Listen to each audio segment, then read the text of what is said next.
You need to keep track of your goals on a paper or your notes, because let me tell you something.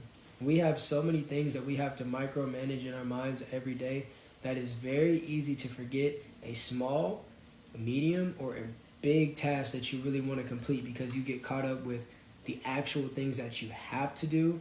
Um, or sometimes you might even push off the things that you have to do for the things that you want to do. So by the time it comes time to do what you have to do, you don't do it and you put it off.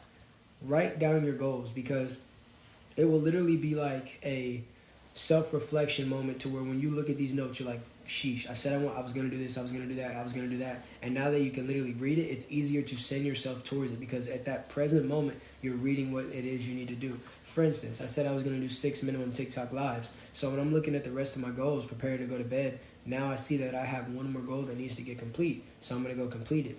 This is why it is essential to not only track your goals, but to track your thoughts. So you can start reflecting on your patterns. And guys, you might not even understand. A lot of people, they want to sit in front of a certain person to talk about problems, but sometimes just writing your thoughts down on a paper or in your notes can really help you cope with what you're going through, and can also help you find a solution, because once you write it down, you see it all there. And it's easy for us to come up with answers when we're reading someone else's story, but when we're reading our own story, we have to come up with our own solutions, and it causes you to think.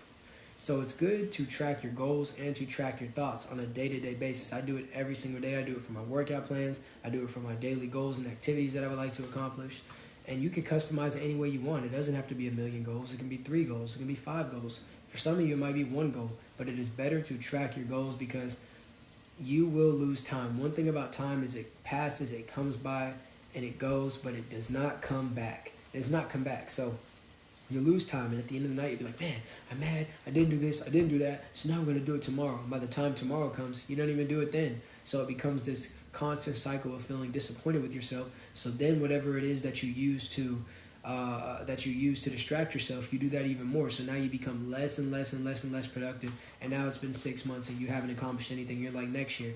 And the habit just gets worse and worse, guys. This is why it is very essential to track your goals. And if you can't hold yourself accountable, have your best friend. If you have a good mom, have your mom do it. If you have a good dad, your brother, sister, etc. Whatever it is in your life that is your social circle, you need to have them hold you accountable. And if they can't hold you accountable, they're not real. It is essential to track your goals. There is not a lot of time left in this year. It's already November. This year went by like Lightning McQueen in Cars. It went by very fast.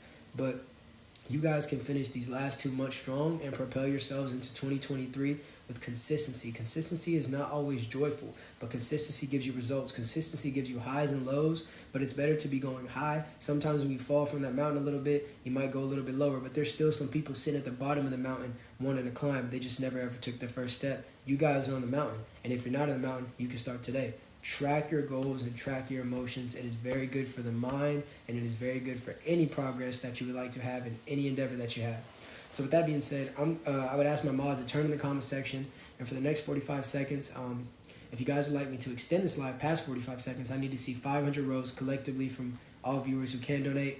And if not, that's completely fine. Make sure you guys tap the follow and the bell button now so you can be subscribed to this game. And in 45 seconds, if I don't see any comments pertaining to the topic or any roses, I'm going to go ahead and conclude this live and get on to my 6th and possibly final episode for the night. Shout out to Jewel. 10 roses from a 10 to a 10. You already know what it is. My bad. I turned them off before we hit the 3K. Hey, no, it's all good. I probably confused you, so it is what it is. We got about 30 more seconds, man. So say what you guys would like to say. To the new viewers, make sure that you have tapped the follow and the bell button. And to my new members, shout out to you guys that are, in here, putting in work, liking. Over time, if you guys keep that energy up, you will have the opportunity to earn mod. I do mods based off of consistency and nothing else. Consistency is what I regard.